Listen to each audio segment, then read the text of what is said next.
Welcome to the Media Show on the Pod TV Network. I'm Nick Pellavito. I'll be your moderator for today's entertainment. And with that, we're going to look at, of course, to our favorite organizations, Facebook and Twitter, and also other issues that relate to the media. And first of all, we're going to bring in from former writer for Jimmy Kimmel Live in the Southern California area, Rick Rosner. Rick, welcome to the show. I'm sure you're going to have things to say about Twitter, and who apparently freaking swamp. Yes. Yeah, most people, they say young people get their news today from Twitter. People used to, but then Elon Musk kind of let in just a bunch of like garbage. Okay, and so it's become a less reliable. It was never reliable, in that it was just people posting stuff, but it was reliable in that you would find out about news faster via Twitter than any other place. And often the news turned out to be just a rumor. But, if you wanted quick news that may not have been accurate, Twitter used to be the place. Oh, quick and not accurate. And with that, we're going to bring in somebody who's more accurate and maybe not so quick.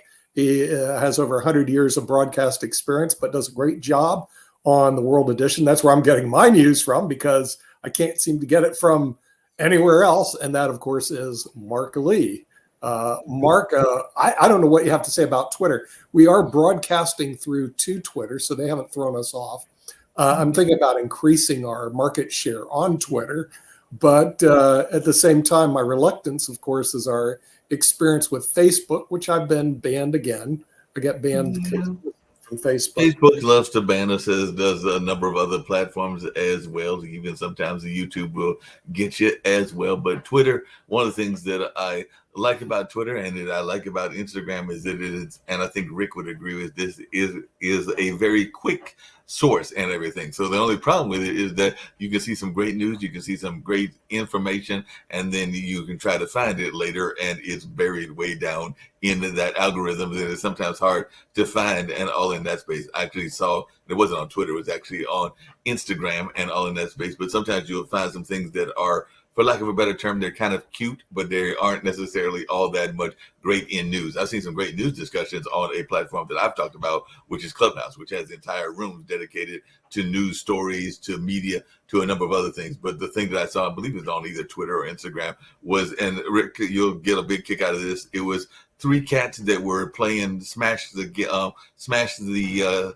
fish on their platform. So they were literally trying to catch on what looked like an iPad these little floating fish and everything. And you can see that the middle cat was not playing the game all that well at all that place, where the two other cats were having a fun time. You need fun stuff in between the angry political messaging. We used to be optimistic about social media. A few years ago, there was the Egyptian Spring, the revolution there, that they said was facilitated by people being able to easily share information via social media.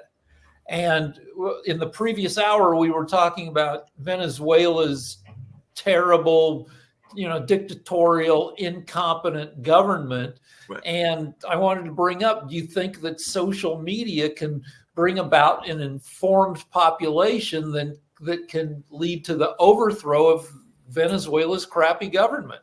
And I don't think we're that optimistic about social media doing that anymore. Yeah, I wouldn't say that would be too optimistic. We also bring in from the investment show, and also from Russia, China, Ukraine, Sasha Starr, who may have some experience in Twitter and Facebook. I do know, from my standpoint, broadcasting through Facebook, I've been banned again with reasons unknown. They do send soft porn to me all the time on Facebook. So it's become, for me, what I call a soft porn site. But is that just you watching Naked at Night with Rick Rosner? Is that the soft porn? I don't know what it's all about. It just seems to me that when you look at that, you're supporting small business people, because they're is that what it is? All I know is right now, Facebook will ban our shows for whatever reason. They haven't said, but they'll show girls that pull down their pants, and that's okay. So for what it's worth, I call it soft. Those are just girls working their way through college. Is that what's going on? That's what they tell you when they ask you to give you a lap dance. That's the standard. Come on, I'm just I'm not. I'm better than this. I'm really working my way through college. I'm a single mom. You want a lap dance? We should maybe get back to Sasha's introduction. Nick, Sasha, what are your thoughts on Twitter and Facebook? I don't know if we can get you on Twitter and Facebook. You need my thoughts on Twitter and Facebook. You don't need my thoughts on that. They existed for a number of years and will continue to exist for the next 735 years. So I really don't know what I contribute to that. Is I've watched an interview with Elon Musk. He had a very interesting comment on the advertisers, the big companies that are leaving Twitter. And he had the only one comment. 4-letter word starts with F, all of them. Okay, mm-hmm. That's his comment, whether you like it or not. And the Facebook, it's so big that it's, I think it's bigger than U.S. government by far, and financially much healthier than U.S. government. So how can you comment on something that is bigger than U.S. government? It's there. I don't think, Sasha, there's many organizations in the world that wouldn't be financially healthier than the US government. Good on Elon Musk, though. He actually, because the CEO of Disney had just made the comment, and I believe that he was still in the audience. I'm not 100% sure about that, but I think he was still in the audience when Elon made that comment. Don't bully me with money. And I thought that was great. And free speech, I think, is important.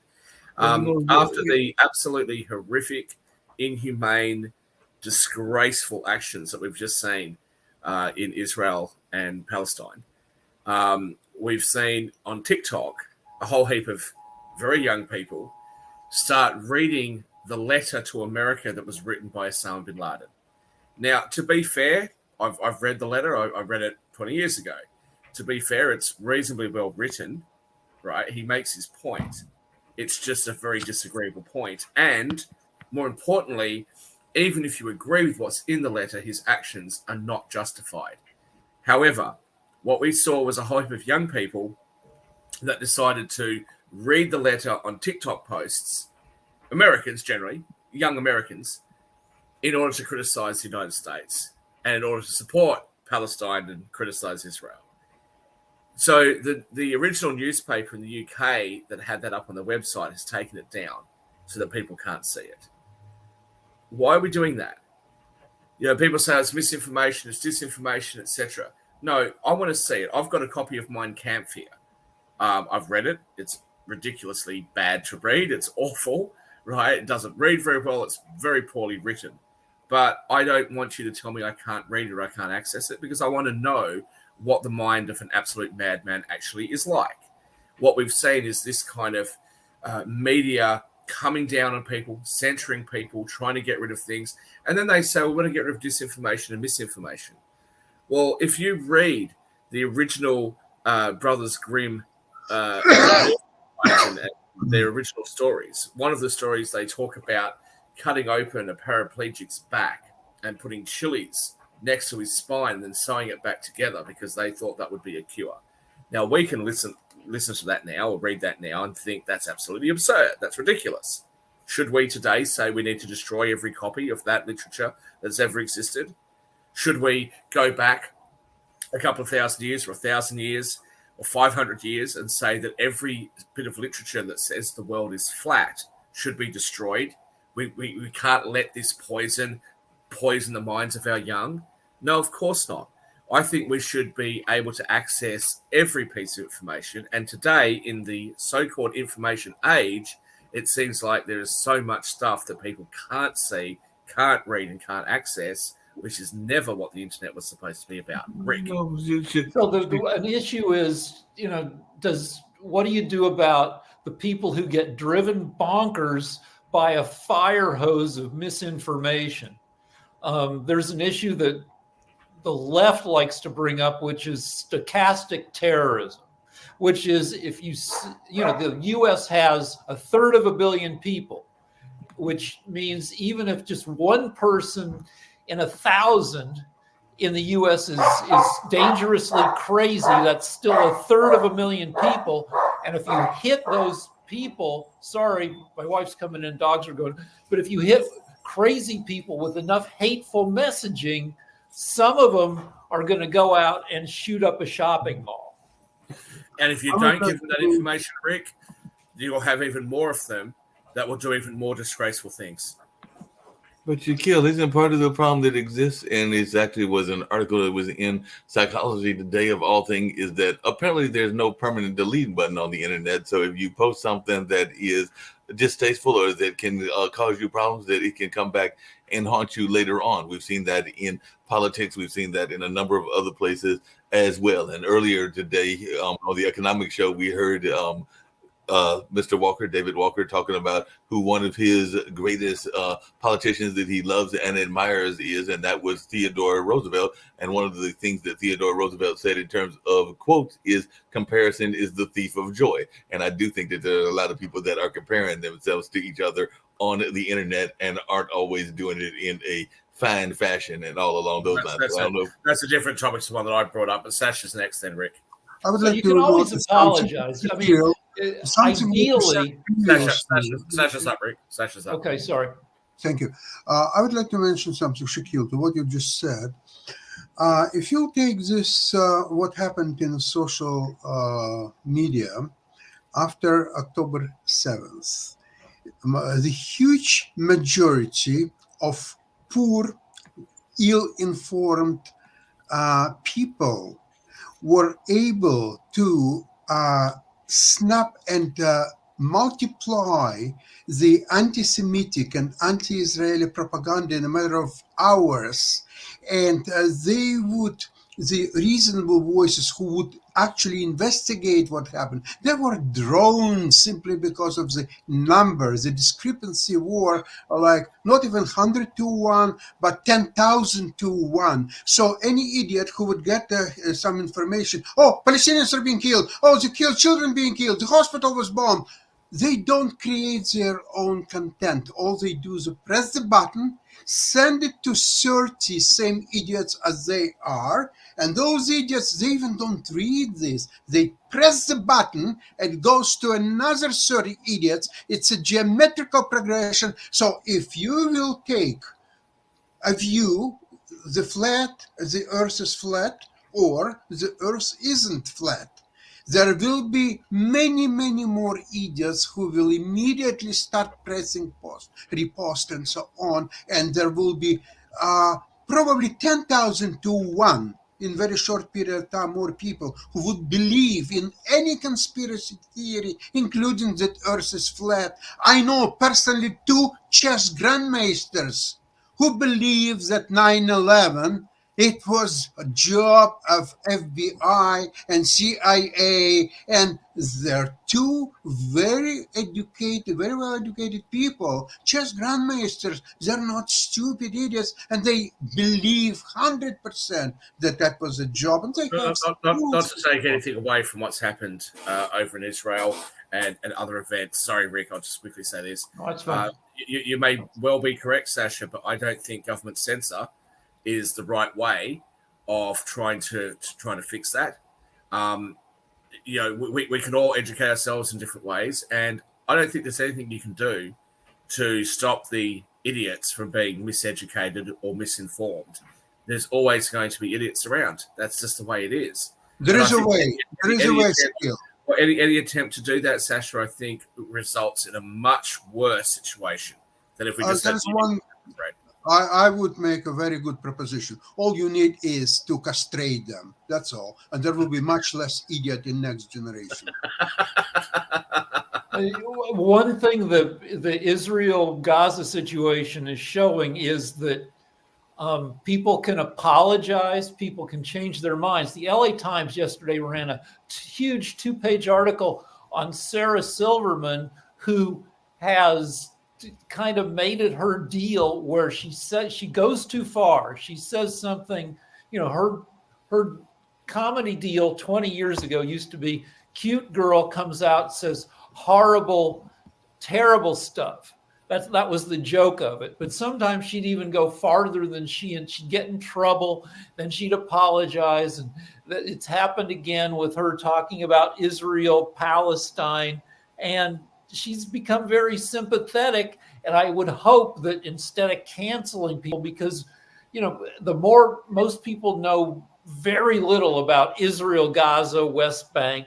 And as they learn more, their opinions change and stuff that they said initially, like you'd hope that people would, learn more and then admit that they said some stupid crap before and that we're all learning. But Rick, hold a second. Isn't part of the problem that there are a lot of these various silos that exist and all in that space? Because I can tell you that I can go, I just mentioned Clubhouse, I can go on Clubhouse right now and I can find some very pro-Israel spots and I can find some very pro-Palestinian spots. But a lot of times they are living in silos and aren't necessarily communicating with each other or learning the truth. Because, they say that there are usually there are at least 3 sides to every argument and everything. Yeah. And sometimes there are more than that. So definitely I'm thinking that a lot of people are stuck in their silos. They're going to get the backing of what they believe to be the situation. So to Sasha, to your people that believe in the flat earth theory, I can find them some people that will definitely agree with them and will find reasons that the earth is flat. I definitely think that the world is round. It's like everybody, most of us here on this platform, I think, believe that as well. But I can find some people that would believe that it is. I click on everything. I click like on pro-Israel. I click like on Netanyahu's an asshole. I click on like on don't kill so many Gazans. I click like on Hamas has to be obliterated. It's a big, ugly mess. You just talked about apologizing and people not being cancelled. No, I don't like the idea of being cancelled.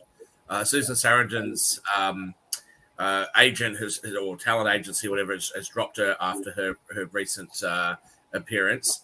Whether that's right or wrong, maybe you'd say a talent agency shouldn't have to have somebody on. But look, what I don't get, and I really struck with this.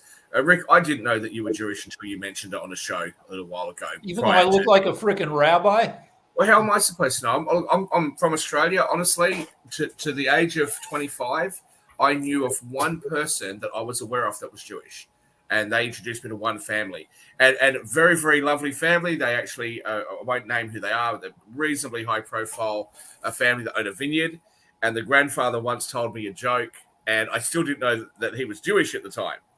And he said to me, he said, the Jewish people are responsible for the Titanic being sunk. And I looked at him and said, what are you talking about? What was this? He goes, well, just think about it. Spielberg, Goldberg, Iceberg, they're all the same. I lost it. I'm sitting there drinking a 5,000 bottle of wine, lost it. And then he told me he was Jewish. But because I don't have any experience with Jewish people at that point, I didn't know. Now, most Jewish people that I know are from North America. But regardless of whether or not I know them or not, you can call out what's wrong. And the initial reports that we heard about what happened in Israel, you can support Palestine. You can say, we think that Israel has unfairly taken the land of Palestine. If that's your view, fine. I'm not going to argue with you on that. I don't agree with you, but I'm not going to argue with you on it. But the idea, as I've said on many shows before, the idea that you're going to have people out the front of the Sydney Opera House saying, F the Jews, kill the Jews, gas the Jews, how could you possibly say something like that? The idea that young Jewish kids can't go to school are being told by the police, don't go to school, don't wear your uniform because you're going to get attacked. Here in Western countries, that's not acceptable. It doesn't matter what ethnicity you are, what religion you are, what gender you are, what sexuality you are. It doesn't matter what your politics are. This is totally wrong. And if you can't say that, I'm not Jewish, obviously, and I come from a family which is majority Muslim. Okay? Nobody in my family condones this. I don't know of a single Muslim that condones what we've seen. If you cannot call that out, there's something wrong with you. There really is. Well, like you said, just 1 second, mate. But I happen to think that I would prefer to know who those people are that carry on like that way so I know not to associate with them than to have them cancelled and have them go underground. And the fact that some hedge fund managers have said at university campuses in the US, let me have those names because they'll never get a job with us. I don't like the idea of cancel culture, but what I will say is don't cancel them. They can't work for us. You go set up your own hedge fund, buddy, and see how you go. That would be fine with me. But Shaquille, there's another term. But Shaquille, there's another term that is quite often used. I've even used it myself and everything. But I was doing some research on it, and it was actually instituted before the founding of Israel and everything. Because I was actually thinking that Zionism was something that came about with Israel and everything. Hold on a second. The founding of Israel. Before the founding of Israel, how many thousands of years are we going back now? Before the founding of Israel. I wasn't even going back that far. I was saying the Zionist movement started in 1896. There was actually a pamphlet that talked about the Zionists wanting to find a land in Palestine way back in the late 1800s and everything, when a lot of people associate it now with the founding of modern day Israel. But there was actually letters and documentation that talked about it as far back as the 1800s. And there were people that were in Europe that wanted to bring a Palestinian country into Palestine. Mark, the term Palestine and Israel are different languages for the same space. Okay, there's been conflicts there for millennia, right? But even if you got to go down that argument, I'm not going to go down that path any further. Going down that path. I would just hang on. Let me finish a sentence. I'm not going to go down that path any further to say this. Okay, Jewry and Zionism are two different things, closely related, but two different things. There are non-Zionist Jews. So the idea that all Jewish people, yeah, exactly, right? Just like Christians, right? If the conservatives, when they were back in power throughout the centuries, had their way like they did, okay, the Catholics wouldn't be too happy with the Protestants. The Protestants wouldn't be too happy with the Catholics because they would say it was misinformation about the interpretation of the Bible. So, yeah, this sort of idea, I would absolutely never, in a million years, would I associate myself with, or would I ever attack children or attack innocent people who are just trying to live their lives because they have a different viewpoint or ethnicity or belief than I've got. Okay, and what's happening in Israel and Palestine is tragic for both sides. And I will go a bit further. Sasha won't like this. I'll go a little bit further. I do feel sorry for the Palestinians because I feel like many of their kids have never had a chance because they've had this bullshit drummed into their heads from the earliest ages. They teach algebra by saying, if I have 6 Jews and I kill 2 Jews, how many Jews do I have left? That's how they teach algebra to primary school kids in Palestine. This is an absolute disgrace. And I feel sorry for those kids because what chance do they have in life? But regardless of how I might feel about the situation, I'm not from there. I don't live there. And I would absolutely never, ever, ever, ever attack somebody in a Western country who has absolutely nothing to do with it. But Shaquille, where did you get that information about that school system? I don't live there either, but I do know that there's some people that don't necessarily teach their kids in that particular way and everything. Mark, I'm happy to send you the educational material and the videos of this happening in Palestine. I didn't say it didn't happen, but I'm saying that it could have happened on Israel and other things. Because I've said several times on this show, and I'll say it until I'm ready to face. No people are a monolithic people and everything. There are definitely different viewpoints of all the extremes. They don't need to be monolithic. But the idea that you're going to attack one group of people because of something that happened from another group of people that happen to have the same ethnicity or religion or sexuality or skin color or anything else is absurd. And that sort of divisiveness used to only happen 10 years ago in the United States, and now that's permeating around the West. And it's a disgrace. It's been happening in the West for years. Did you ever look at France and the reason that some of the African Americans moved to France and everything? So to say that it has not happened globally is a misnomer.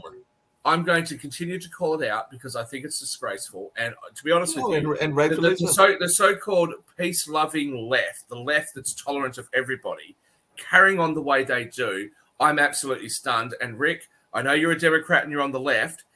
And I'm not going to ask you your opinion on the next election, especially if it's Trump v. Biden.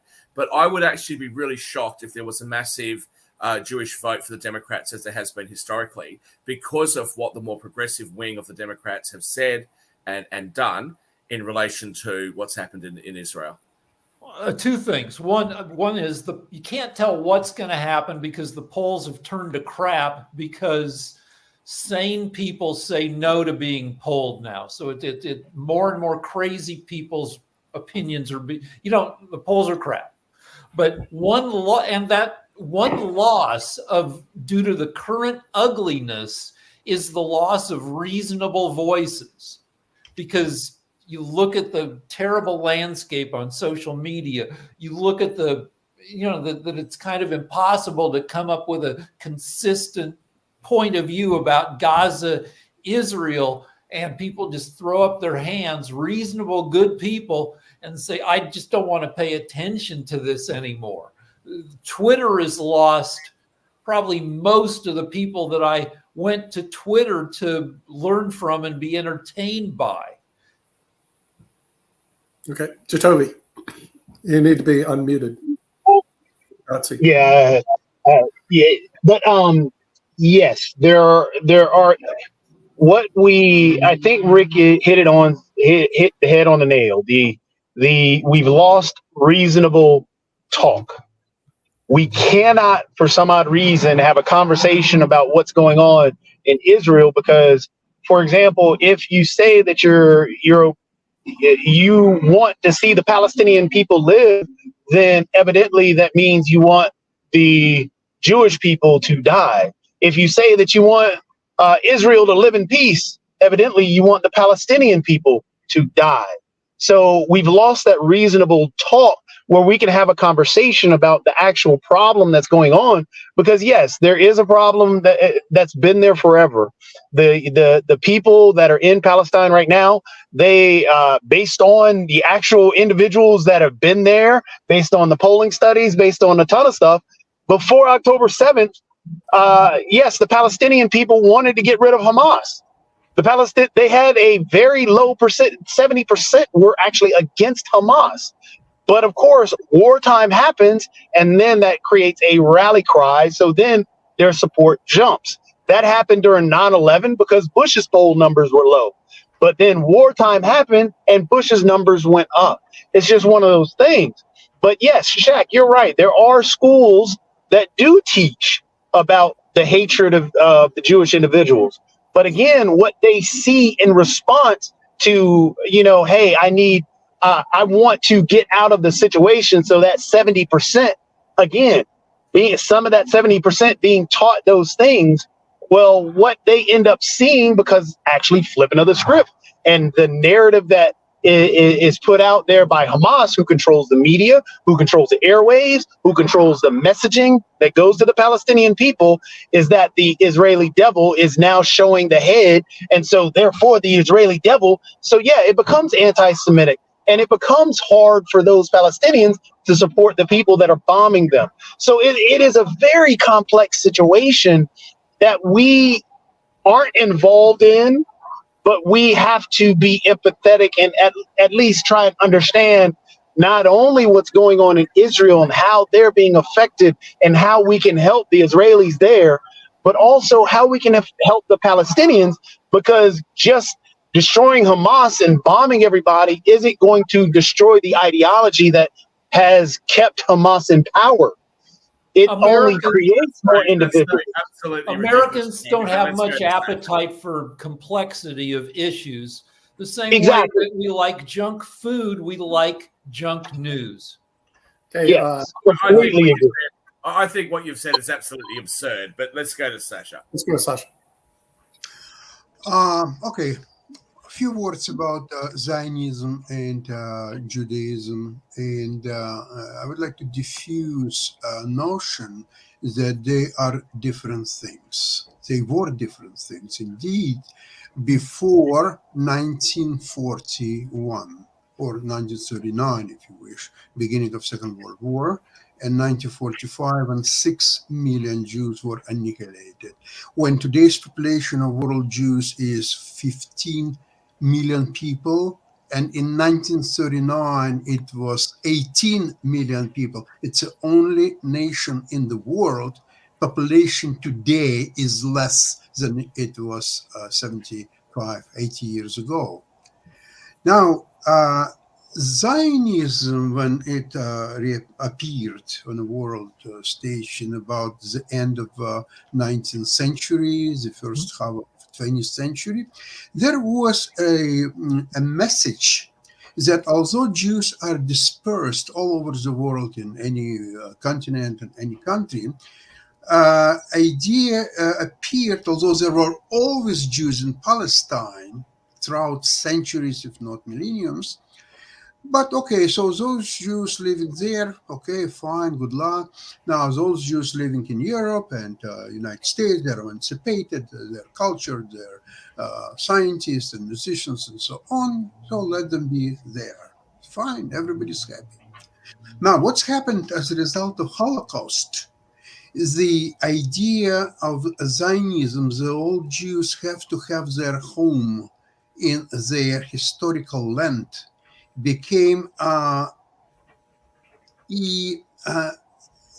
most important message of Judaism, because this is your country. There is an army, there is a government that will defend all Jews around the world, regardless where they are, those in Israel, first of all, but those people from the United States, from Canada, from Western Europe, they want to come to Israel, they will be protected.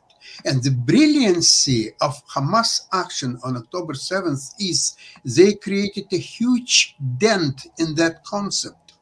Here, see what we've done. Israel can no longer defend the Jews in Israel or around the world or anything. Look at what we've done. And that's why they used their cameras, as much as publicly available material, the torture, the rapes, or so. It's self-incriminating material about the crimes what they committed. Not at all. They're not really crimes. It's evidence of what we could done to that Israel. Look at what we've done with it. So that would open a way for other organizations such as Hezbollah, such as many others. Okay, let's go, let's do it. They're not that dangerous at all. Well, now the message is very clear. Israel has no future whatsoever unless they will completely destroy Hamas, completely until the last man standing. Period. Full stop. There is no other way. Otherwise, the issue for this show, Sasha, as protecting the Jews. The issue for this show, though, Sasha, I appreciate your passion for this subject, but I think the issue for this show is what the media is doing and how it's depicting this, and how certain people who are relatively high profile in politics and relatively high profile reporters are misreporting what's going on, or trying to put a different slant on something in such a way that it is taking away the absolute tragedy that has befallen the people of Israel at this particular moment. And again, as I keep saying, you can argue about whether or not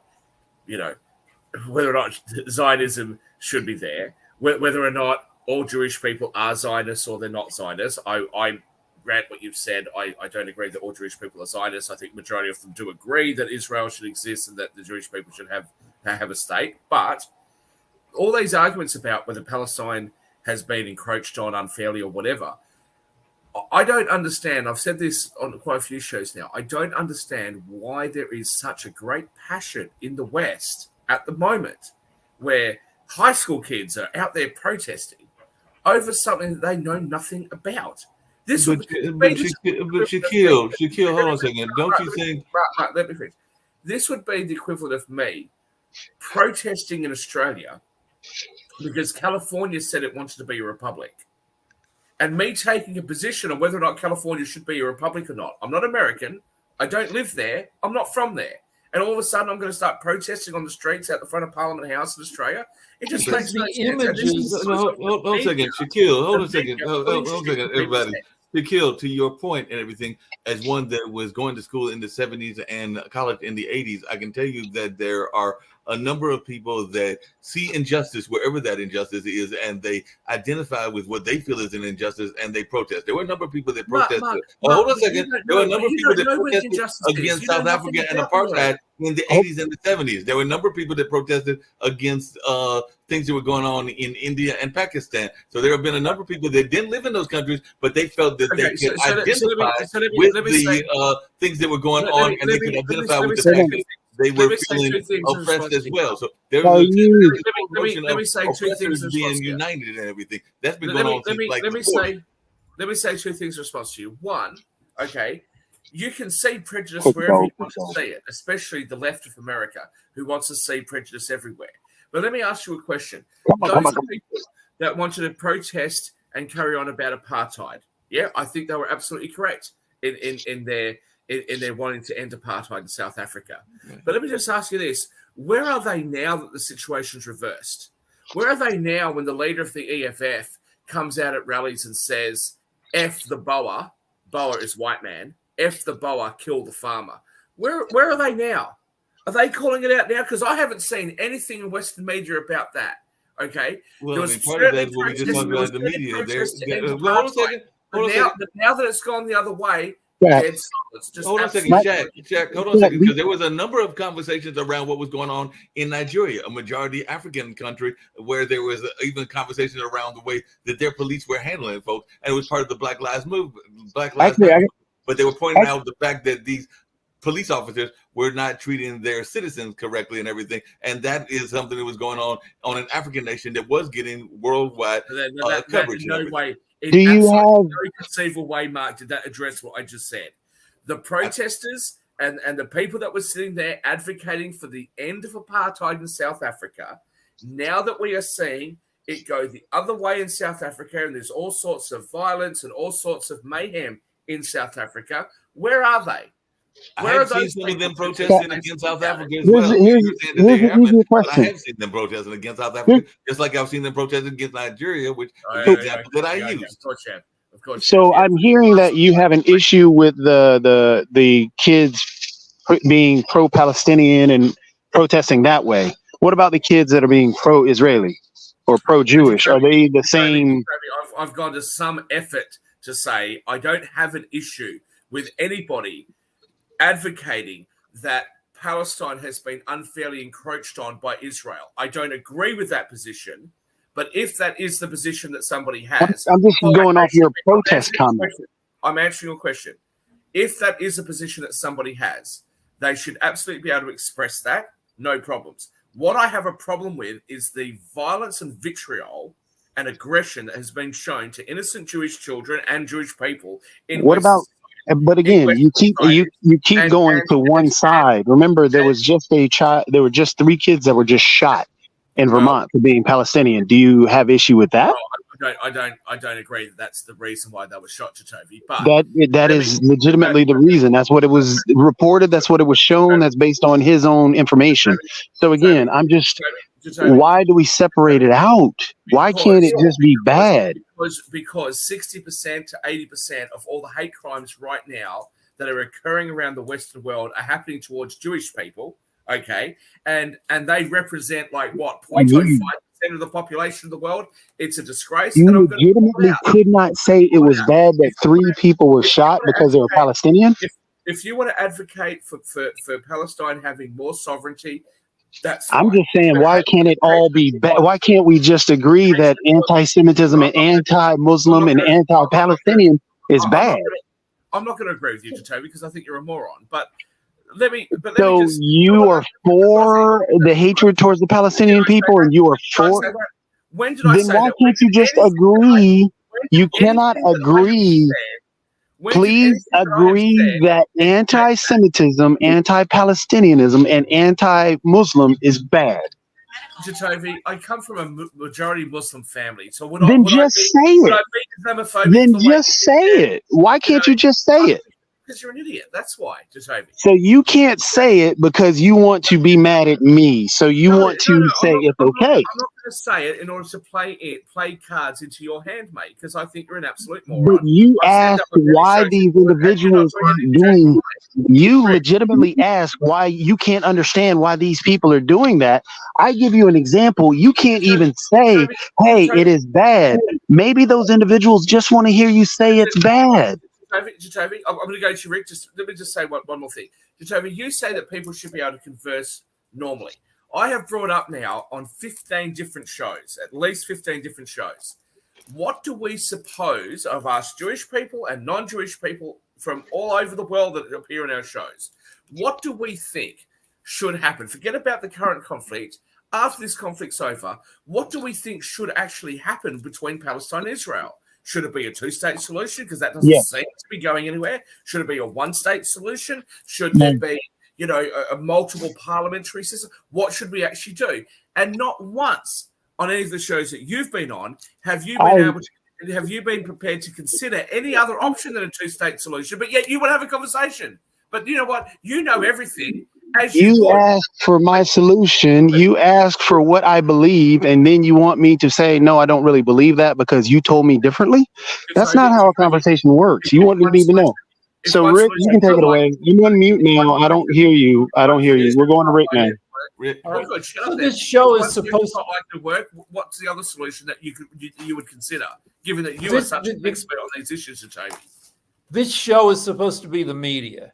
Yes. And my opinion is that the images sell the issue, that we've seen that some college kid sees enough images of blown up Gazan kids, they will get worked up without, knowing the whole history. I mean, and do you need to know the whole history? Like on Twitter last night, I saw footage that thankfully had been blurred out of this 3-year-old kid where they were stacking the pieces of the kid on a carpet, then rolling it up. That's upsetting stuff. It's been said that when Walter Cronkite in the 60s, 70s started showing pretty much live images of the fighting in Vietnam, that's when the U.S. turned against the war in Vietnam.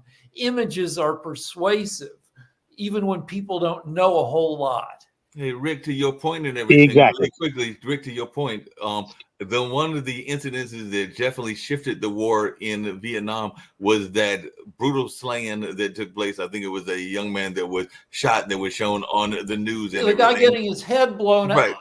That's the one I'm thinking about. And the same with the civil rights movement and everything is when we saw the dogs being unleashed and some of the things that were the atrocities that happened is when the people started to change their mind, even in dogs, the South, fire about hoses, racism and things around that. So images is a very important part of everything. Just really quickly, hold on a second, Shaquille. I definitely want to hear your answer and everything. But one of the things that has been part of the conversation for years, even with the media, is this notion of whether you want to assimilate or integrate. I mean, we saw that in a lot of countries, even in modern day times. I would argue that I'm just going to use a personal story. My grandmother was very much of an assimilationist, meaning that she was wanting to not be as aggressive with the integration as, say, my dad, who had a little bit of black. One more thing about the civil rights thing is the protesters dressed up to protest, suit, tie, nice dresses, and to see that helped people across America acknowledge the humanity of the protesters. Agreed. Are we in the twilight zone here when it comes to talking about, dead Gazan children? Like, have any of you guys seen any of the movies or documentaries that were made about the World War and about some of the atrocities that befell the Jewish people? Right? That they took Jewish girls, children in, shaved their heads, stripped them naked, put them in these, Hessian clothes, took gold out of Jewish people's teeth, okay, had them line up naked into these chambers, and they weren't sure whether they were going to have a shower or be gassed, right? And it's not just the Jewish people, by the way, the Nazis, Goebbels and his wife, what's her name, Margaret or Magda, whatever her name is. They had 6 children, and when they thought that they had their dearest Führer was going to die, they killed all 6 of their children because they felt, well, life wouldn't be worth living without their Führer. There is an absolute violent insanity that occurred during that period of time. And honestly, I can't believe, after all of the media and all the videos and movies and TV shows that we've had about this, in 2023, somebody who's not Jewish, am sitting here in Australia trying to persuade you guys that what we're seeing right now is a disgrace. I think you're missing the point, though, because what we all have seen those images and we all know about those images. We have all understood and we empathize and we sympathize. And that was it was horrific. And we can all agree on that. But that's not happening right now. There's another group of individuals, not only the Israelis that are right there and the Jewish individuals that are right there, but also the Palestinian people. And it's not wrong to empathize with them. And it's not wrong to say, hey, well, no, you're not listening. You're just wanting to yell out. Just because I'm saying we can empathize with the individuals that are being trounced and abused, just like what Rick is just pointing out, how we see those images. It's hard not to get upset when you see a kid arms blown off and the body being stacked. Are we just supposed to say, well, in World War? No, that didn't happen when a lot of these individuals that you're even talking about, the kids in college, those kids weren't around at that time. They studied in the history books, but they see currently, right now, today, a child.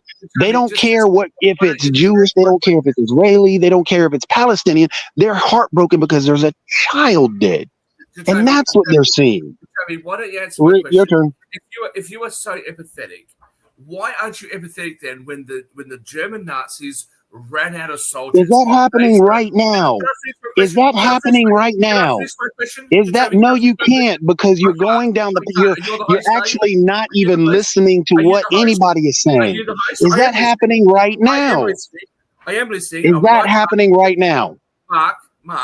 Yes. What was your question? Rick had his hand up next. So I've got a chance to ask my question to him. Ask your question. I'm just talking about what moves people to do the things they do. And college kids, like a lot of the college kids who are reading Osama bin Laden's letter weren't even born when 9/11 happened. Exactly. It's immediate images that and it's a problem because I've learned a ton about Israel, Gaza, and I still am fairly ignorant since October 7th happened. I didn't know that there was a 2-state solution offered in 1948, and the Palestinians didn't take the offer. I've yet to read a whole book about the history. At the risk of undoing all of the things that I've said so far in support of the Jewish people, I don't think the Palestinians should have accepted the offer that was made then. And I do happen to think the Palestinians originally had a more legitimate claim than what they've got now. But I want to come back to Jacoby. One of the first people. Please let me ask this question to Jacoby. Jacoby, if you're going to sit there and say that all children dying is a bad thing, all young people dying is a bad thing, and we should be empathetic, are you empathetic then, or if it was happening today, would you be empathetic that when the Nazis ran out of soldiers, they started having children? They had kids as young as 10 years old that they put into Nazi uniforms and went and fought. And you know what? A lot of those kids died.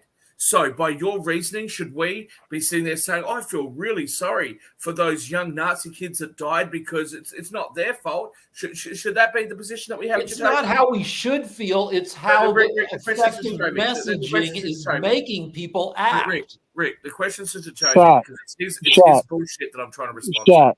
Shaq, I don't care about your question because you're making up some misnomer and trying to pigeonhole the argument to be right. Rick, you can take it away. It's on you. When you say you don't care about it, what it really means is that you're out of bullshit. I don't care about your question because it's already been answered and it's already been talked about. Yes, it has. So, Rick, if you can take it away. On Twitter, I subscribe to the Auschwitz feed, which gives you like 2 murder victims by the Nazis who went into the ovens. Every half hour, you get a new victim. And so I'm well aware, and I'm constantly aware, but I'm still aware of the persuasive power of the blown up kids. And yeah, there's a certain amount of bullshit in it. I mean, the kids are dead and blown up, but Hamas is effectively messaging using these images. And I'll admit a horrible, horrible thing in my thinking. Like when we see the Israeli victims and when we see the adult Palestinian victims, one of my thoughts is, dang, I wish they looked a little less Jewy, because then we'd have more sympathy for the adult victims. Hey, Which really is quick. totally self-hating Jew prejudice, but I'm aware of the power of messaging and images. Well, and that's a whole nother conversation, because there's a lot of self-hating that goes on in a number of communities. We're actually talking about this on one of the other shows that exist there on Pod TV, because there can definitely be some of that self-hate and everything. And to your point, Shaquille, and I think Jacoby did actually answer it, even though you might not have heard the answer. But I think you can.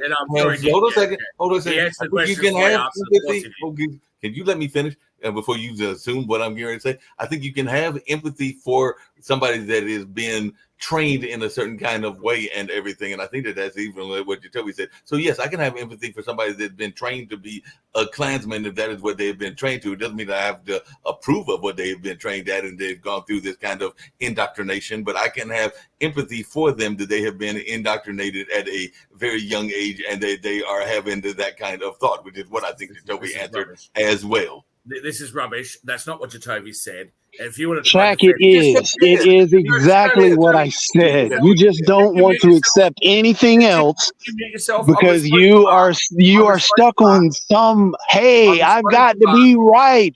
You've got to say I'm right and you've got to say you're wrong.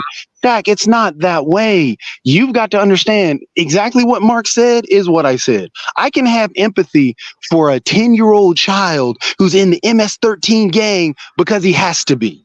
I can have empathy for a 11-year-old girl who's stuck in a prostitution ring because she has to be, not because she wants to be. I can have empathy for these people doing things that they don't want to do or that they just end up being. The same with some of the kids that Hamas uses. I can have empathy for that child who's stuck in that situation, but you're saying that I can't.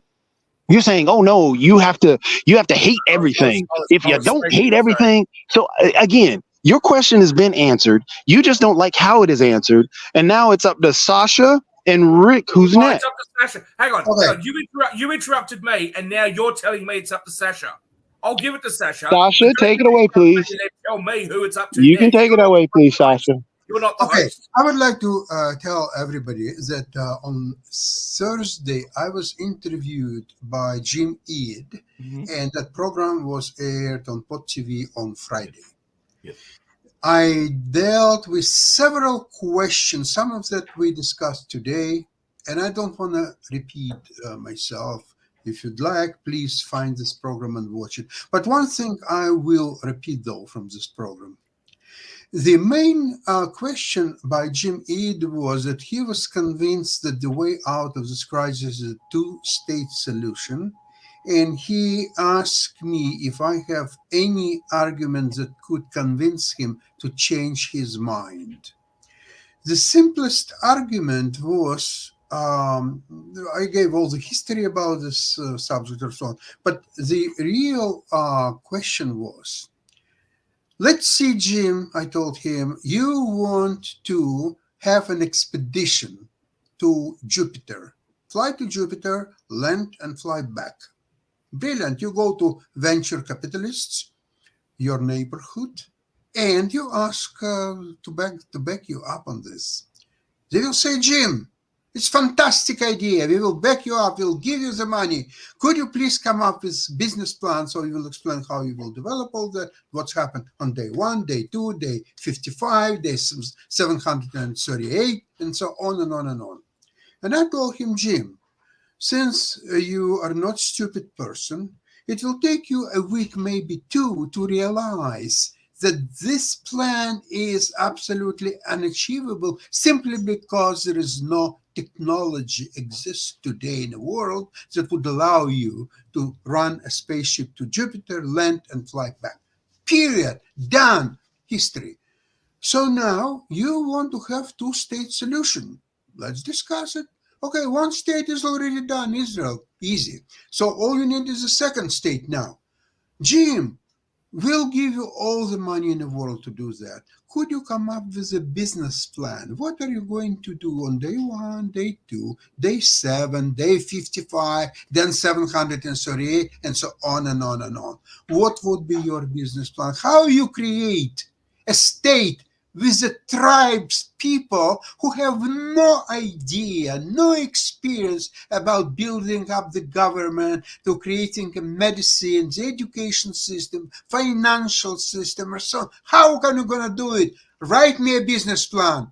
And you know what? Well, let's say, at the end of the day, he came to conclusion that yes, it's not. Well, let's say, Sasha, that it was actually possible for them to create the government, have the good education, healthcare, and the infrastructure, etc. What are we suggesting here?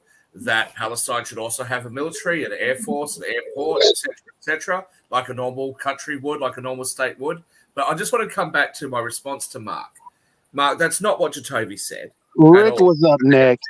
We don't need to keep going back down this way. Rick was up next. Is it possible for you to shut up for a second? Rick was up next. The conversation had progressed. He wasn't. And yet you're wanting to jump back to something because of your internal personal gripe. We don't need to go down that road. Rick is up next. No, this is ridiculous. Nick and Mark, he is not the host. I've been trying to speak. Either mute him or deal with it. It's ridiculous. Mark, that is not what Jatovi said, and maybe that's again. Don't let my name come out of your mouth. Let's do that. Don't tell me what I can and can't say either. Okay. Then I'm going to interrupt you every time you call my name. Okay, so let's progress the conversation. Then one of the hosts needs to mute you because I want to be able to say what I want to say. So then take it off air. If you want to take it off air, take it off air. I'm not taking it off air because then let Rick respond. You are not the host. You are not the host. So then let Rick respond and let's move the conversation. The conversation was actually really well because what Sasha said, Sasha actually brought up something great to talk about, but yet you want to go back and have some personal gripe. No idea what I'm going to say. My name came out of your mouth and I hadn't said anything. Jatovi, you've got no idea what I'm going to say. It's about me because you used my name and it's about me and the conversation progressed. Mark, do you generally think that the viewers are going to appreciate me not being able to speak so Jatovi could just keep coming in over the top of me like this? Do you think that's reasonable? If you don't, will you mute him, please? Because this is ridiculous. Well, like I said, show after show, this is ridiculous. Rick was actually. I would have already finished saying what I wanted to say. You would have got to Rick say what you want to say. I would have already finished saying what I wanted to say. Don't let it be about me, though. Railroading over the top of everybody. Rick's next, but if you have a response, all right. So I do have a response. Not about me. Jatovi, you don't get to dictate to me what I'm allowed to respond to and what I'm not. You're not the host. You're not a producer at this network. Okay? You're not an owner of the network. So shut up. Just because I'm saying something you don't like, I have to listen when you say stuff I don't like. So why don't you do the same? Your name doesn't really come out of my mouth other than, hey, I agree with Shaq on that. Or, hey, Shaq, I disagree. If you don't want to hear your name coming out of my mouth, why don't you leave?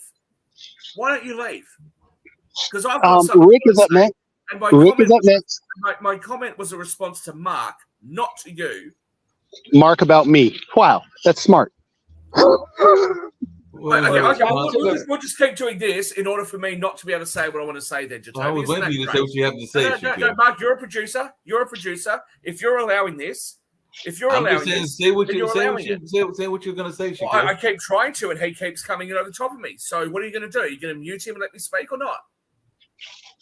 Shaquille, just go ahead and say what you got to say. Let me talk more about the power of images. Thank you very much. In relation the John Wick movies, 4 movies with close to 1,000 people killed violently, all begin with a dead puppy. If you want people to show sympathy, you frickin' do something bad to a puppy because puppies are innocent and people love puppies.